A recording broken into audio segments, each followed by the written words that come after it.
So what I'm going to discuss in today's video is your dumb thoughts, my dumb thoughts, and how dumb thoughts keep you from progressing, how dumb thoughts keep you in a state of sadness rather than being productive or innovative and creative.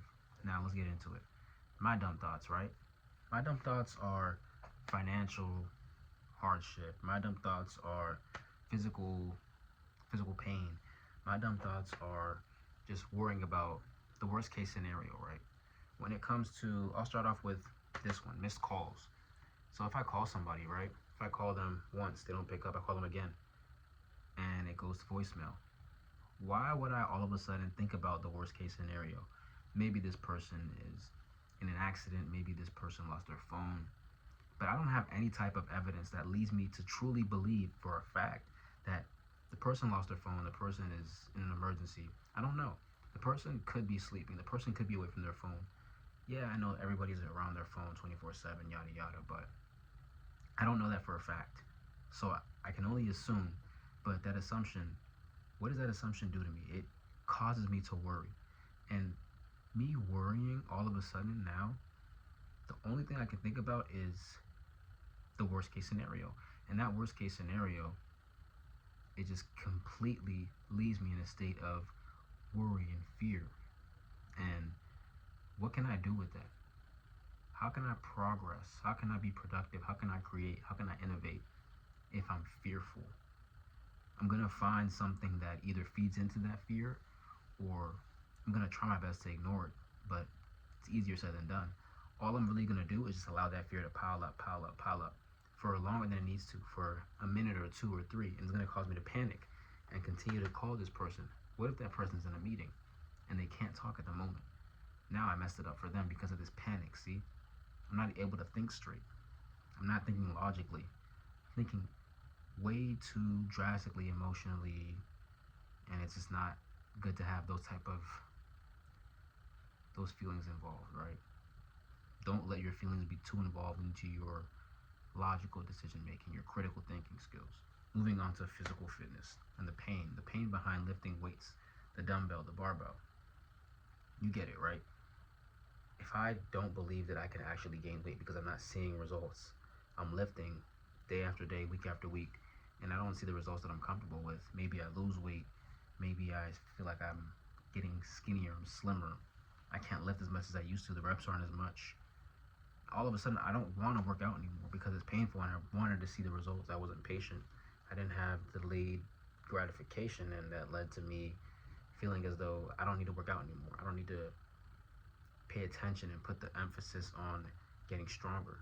And what does that lead to? That leads to me being a little bit less hardworking, a little bit less physically fit and in shape. And when you're physically fit and you're physically in shape, you're more prone to be active and try things out rather than being, kind of this low self-esteem individual who doesn't want to engage and do any physical activity, moving around and things of that nature. Now I'm just a little bit of sluggish and lazy and non-productive, right?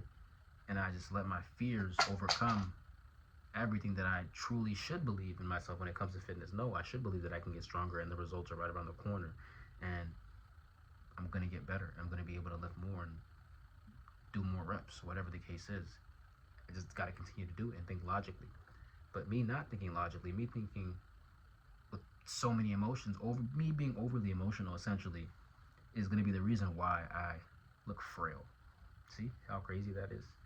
Knowing that if I continue to do the freaking reps, eventually I'm going to see the results.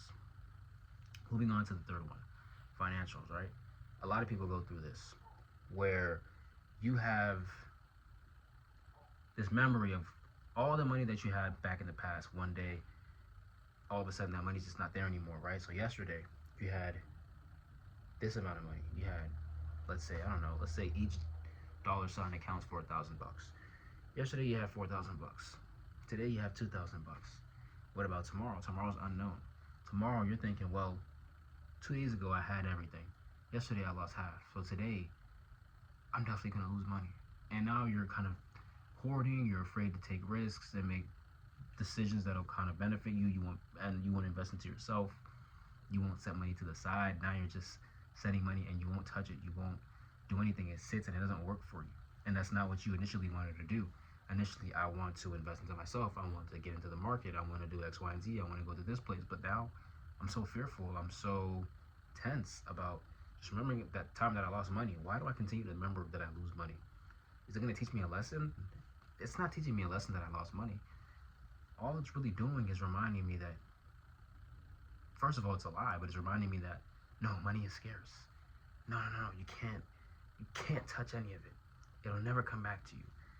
And you're going to be broke if you even look at it, right? Now I'm thinking from scarcity. I need to be thinking from an abundance mindset.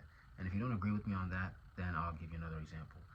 For me, like limiting beliefs when it comes to having money, it's like, well, okay, yeah, I know I gotta lose money, but I didn't make any money. Am I ever gonna be able to make money tomorrow? Tomorrow, will I even be able to make money tomorrow? Like, there's so many things that's stopping me from making money, and now your brain it's thinking about different things that you remember, which attach to the topic of not being able to have stable income, whether it's layoffs, whether it's job replacement, right? Whether it's not being qualified, your resume, the hiring process. You're thinking of all of these things that can play into your negative belief, your dumb thought of not being able to make money and generate a source of income for yourself. But in reality, this marker sucks. In reality, there's money to be made. There's always money to be made. Always, always, always. Excuse those ugly money signs, but there's always money to be made, right? And in reality, when it comes to lifting, well, it's gonna go like this. I'm gonna continue to get stronger, and I'm just gonna continue to get stronger and stronger and stronger as time goes on. Right now, I'm over here. Right now, I'm over here. But I know I'm gonna continue to get stronger. I've seen enough results. I've seen enough results from other people as well as myself to know that, yeah, I'm gonna get stronger, obviously. I need to just be consistent. And I can't let those negative thoughts and beliefs hinder me from wanting to get stronger, because I knew going into it, think logically here, think logically, it was going to be a struggle. I was going to probably not see the results immediately. Okay? Doesn't mean I'm never going to see results. It's a matter of time. Just being patient. Just being patient. And then last but not least, the missed calls. That can simply be somebody not being able to talk at the moment, right? You don't know what anybody else is going through at the moment. You don't know who they're talking to, what they're attending to. They can text you back. They can call you back. Right now's not the time. They could have something going on with the baby. They can have something going on to where they're talking to a boss or a friend, right? Or they're talking to somebody on the phone and it's important and they can't hang up. So you don't really know unless you know. And the reality is you just need to just be cool. Just be cool. Calm down, okay? It's not that deep. Your negative thoughts and beliefs, they're dumb. They're not true. They're false. And where they come from the evil. The evil. You know what I'm talking about. The evil. They come from the evil, and those aren't true. They're not something you should believe, right? Treat negative thoughts and beliefs like an hourglass. I need another marker. Like an hourglass, like one of those quick hourglasses. You got about 30 seconds to just convince yourself whatever you're thinking about, that dumb thought, it's not true. It's false. It doesn't really exist. So when it comes to your limiting beliefs on generating a source of income, when it comes to hearing a response back from a loved one, when it comes to getting stronger, putting on muscle, these negative beliefs are going to continue to just plague you. It's a matter of you being consistent, right? You consistently making an effort to change your mindset, change the way you're thinking, change the way you identify yourself and who you see yourself as. For 30 seconds, no longer than 30 seconds, you got to get rid of that dumbass thought. Get rid of it, get rid of it, get rid of it, right?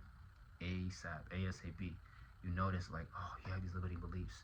Nope. We're going to snap out of it. We're going to get out of that. And we're going to put ourselves in a state of abundance. We're going to place ourselves in a positive mindset. We're just going to do everything with positivity and balance and abundance, all those fancy schmancy good words, right? But truly, like, it's better than to hold on to a dumb thought that you have. So think about a dumb thought that you carry on throughout your day, whether it's one of these, whether it's something different, completely different, and you're struggling to kind of eliminate that dumb thought, right? It can be you driving and potentially crashing into somebody, whatever the case is. Think about it over and over, and think about, is this truly true? Do I have enough evidence to show that this is going to happen to me? And do I want to believe this? If you don't want to believe it, remind yourself, I don't want to believe this. I don't have to believe this. It's that simple. But like I mentioned, it does take consistent practice. Just making an effort into your dumb thoughts, just placing those into a box and throwing that box into the water, and turning around and never giving those dumb thoughts the life of day.